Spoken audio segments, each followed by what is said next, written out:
Hi everybody, my name is Arthur and welcome to the third episode of our space shooter tutorial on PixelPAD. Last class we implemented our enemy that moves downwards, right? We cannot collide with it yet and we cannot shoot bullets at it yet, but that's what we're gonna be doing on this class. So I want to start adding the collision to the game, right?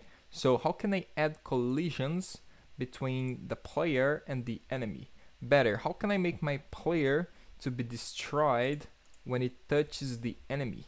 Well, that's pretty simple to do actually. Let me stop my game here, and on the game class here, I'll go to the loop tab, and here's the code that we use to move our enemy, right? And right after this code, I'll give some spacing here.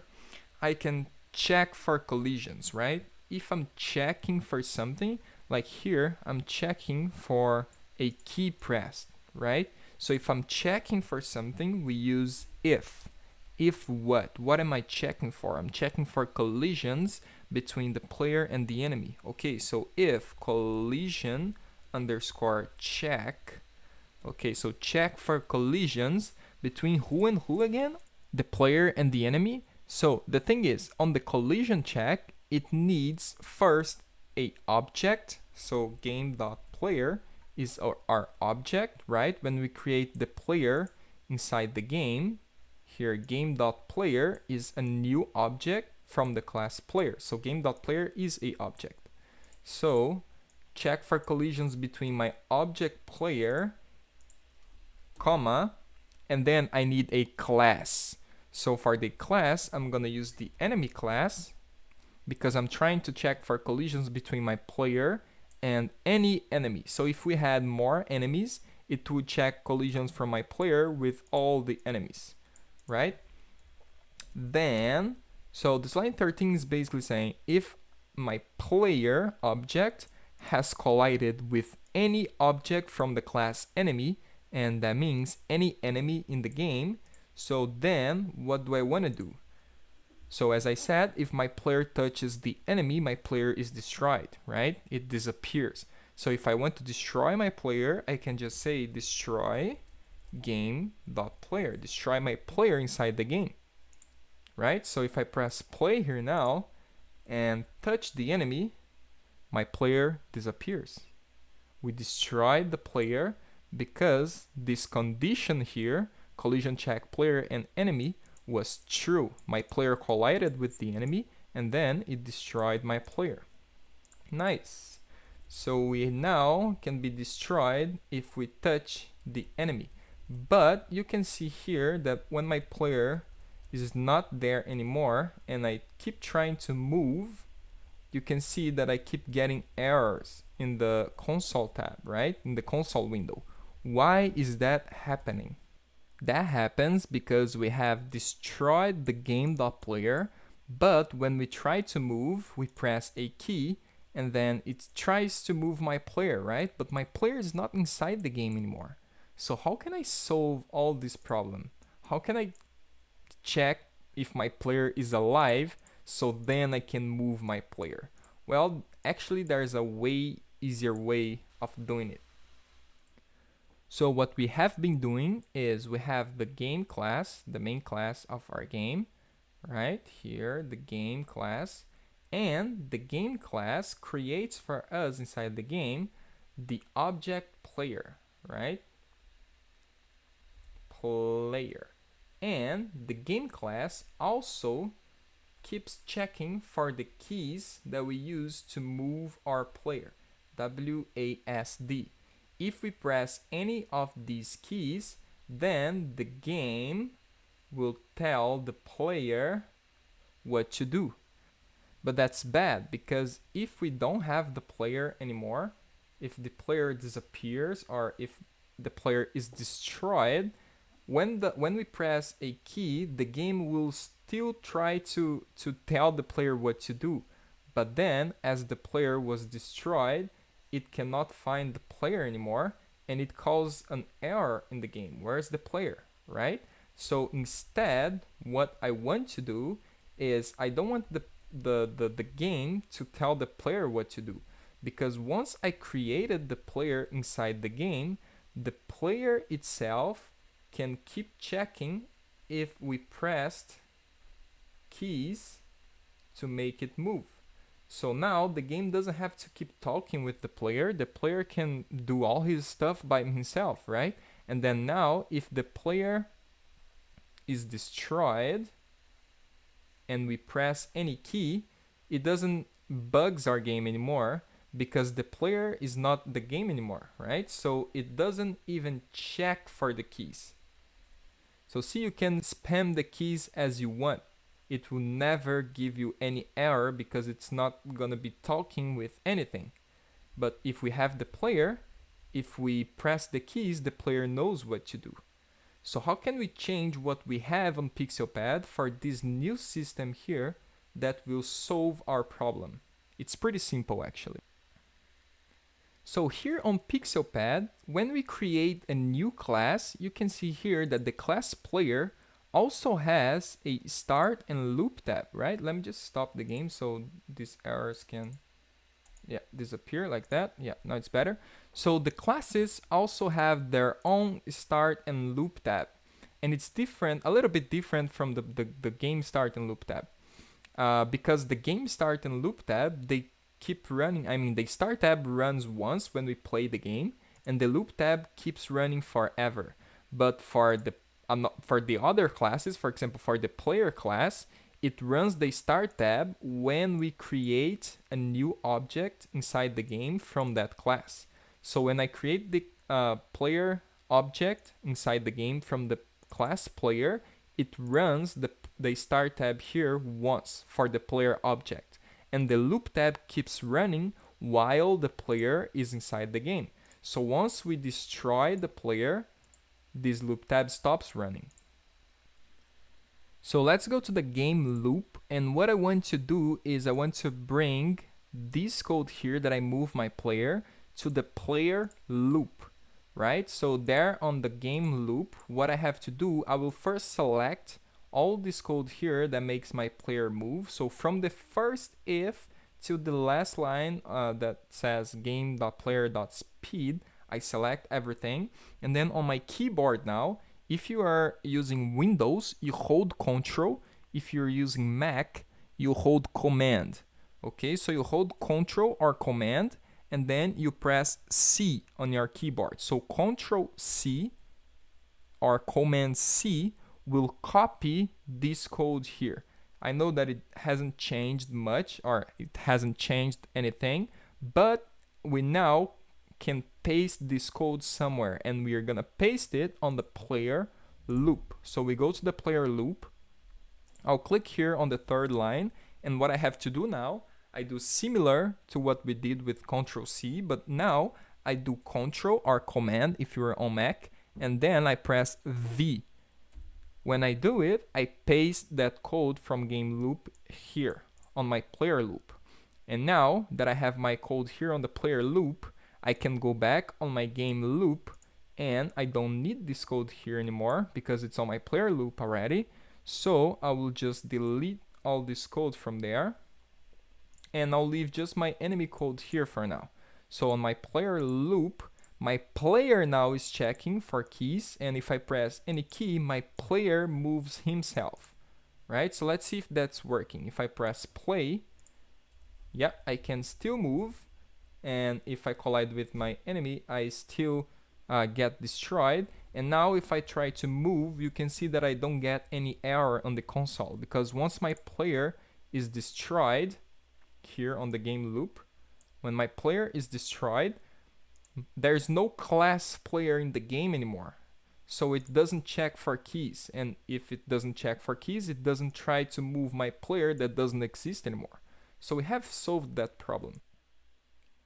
So another thing to note is that on my game loop now, that we don't have the player code here anymore, it looks cleaner, right?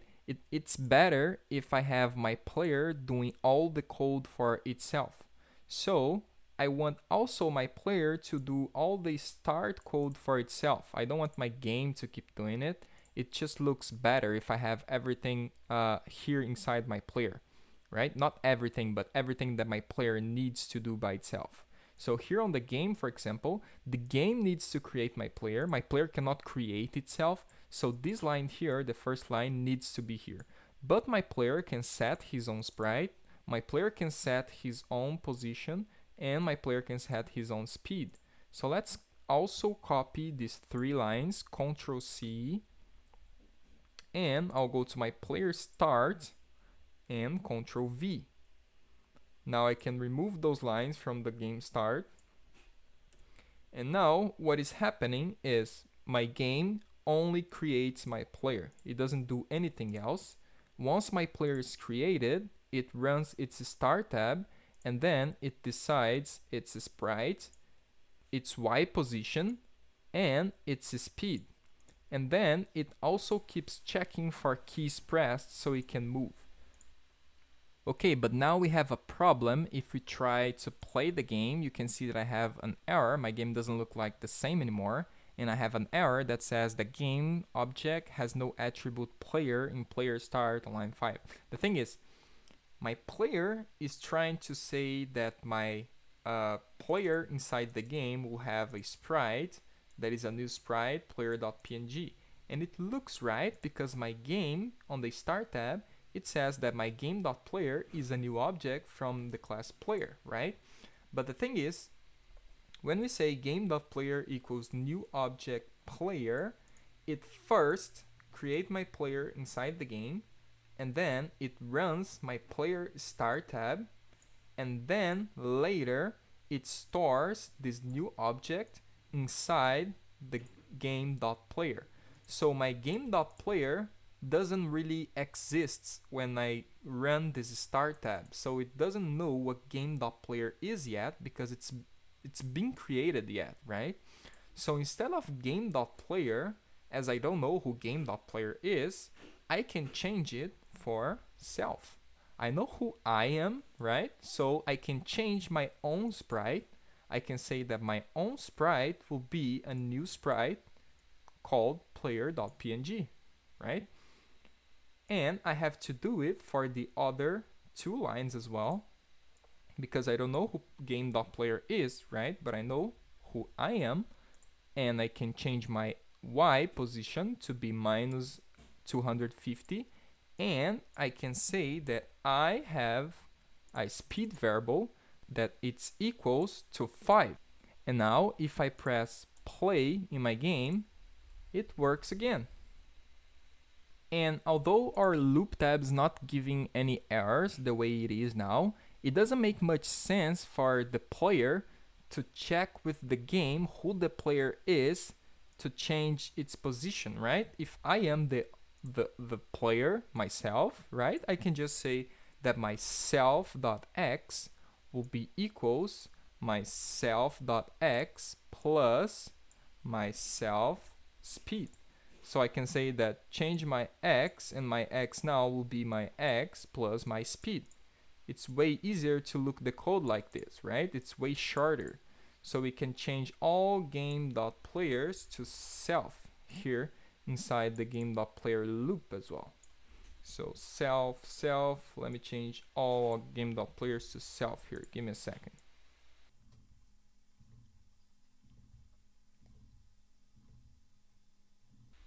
Okay, and that's the best way we have to code our player. We create our player on the game, and that's all the game does, right? And then my player itself set his own sprite, set his own position, set his own variable speed, and check for his own keys to move and move his own positions.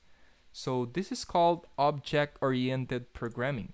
You create an object and the object knows what to do by himself. So remember on the first video when I said that the classes are basically behaviors, how each thing will behave? Yeah, so I create a new object from the class player, and this class player knows how to behave, how to control this object, right? So it's way easier to deal with many things in our game at once if we separate them on different classes and make each them do their own things, right? So as we did it with the player, let's do the same for the enemy. So again, the game has to create the object. I cannot create myself. It's impossible, right? Someone has to create me, but the enemy can set his own sprite, the enemy can set his own scales, the enemy can set his Y and his speed. So I will copy here from line 4 to line 8, Control C, hold Control, press C, and I'll go to my enemy script and I'll paste here. And again, it doesn't know who game enemy is, but it knows who self is, right? So I can change all game enemy to self. And also I want to grab, first we don't need this code here anymore, right? Because we passed everything to the enemy class, so we can delete it from here. And I also want to copy this code here that first moves my enemy and then later checks collisions between my player and the enemy. But this collision code here, I will actually place it inside my player, right? Because it checks collision between my object player and all the enemy class, right? So first let's take this code here to move the enemy. Control C, I'll go to my enemy loop and I'll paste here, Control V, and change game enemy to self, game enemy to self, and game enemy to self. So see, on the game start, create my enemy. That's all it says. And then the enemy knows what to do, right? Okay, so I am created, so this is my sprite, this is my scale, this is my position, and this is my speed. And then keep moving myself with my speed, right? And now in the game loop, we can delete this code from here. Let's test the game to see if everything is working fine. Yeah, I can still move, I can still collide. But I also want to bring this collision code here from the game loop. So copy, Ctrl C.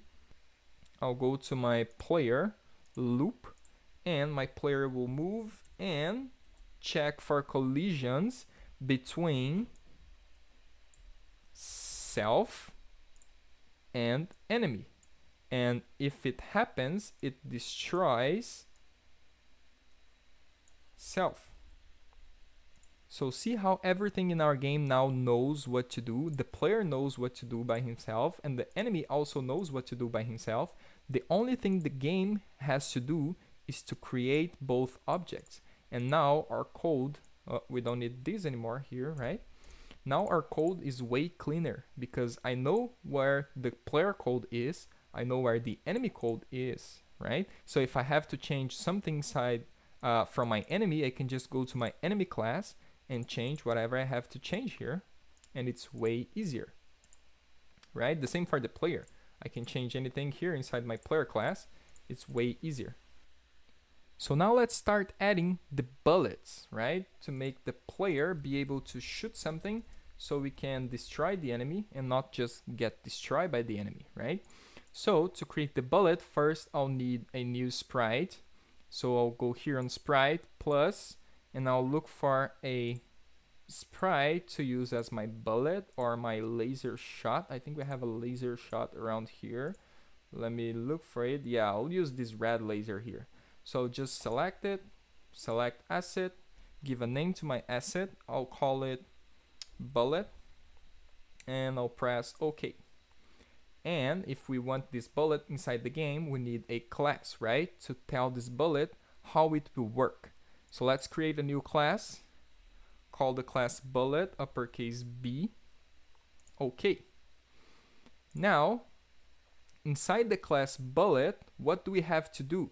So the first thing we have to do always is to set a sprite to this class, right? Otherwise, this class will have the blue square. So let's go ahead and set the sprite, and this time I don't say game.bullet. I just say self. I'm setting my own sprite because I'm coding inside the bullet, right? The bullet says self.sprite, so my own sprite will be a new sprite with the name bullet.png,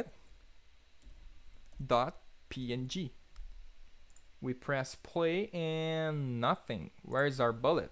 Our bullet's not being created inside the game.